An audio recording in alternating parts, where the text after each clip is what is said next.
Je, mmekuwa wajinga namna hii? Baada ya kuanza katika roho, mnataka kukamilishwa sasa katika mwili? Kuna mtu mmoja alisema hivi, akasema shida kubwa, danger kubwa yenye iko leo katika Ukristo ni kwa sababu watu wengi wanataka waacheve kimwili mambo ambayo ilianza kiroho. Wanataka wamalize charnellement vitu yenye ilianza spirituellement. Na ndio wenye Paul iko namwambia, eske mumekuwa wajinga mwa ile niveau?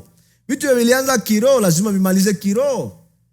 Vitu vilianza kimwili utavimaliza kimwili. Lakini mambo yote ambayo ilianza na nguvu za Mungu, ambayo ilianza na Mungu mwenyewe, lazima Mungu ndio mwenye aitimize.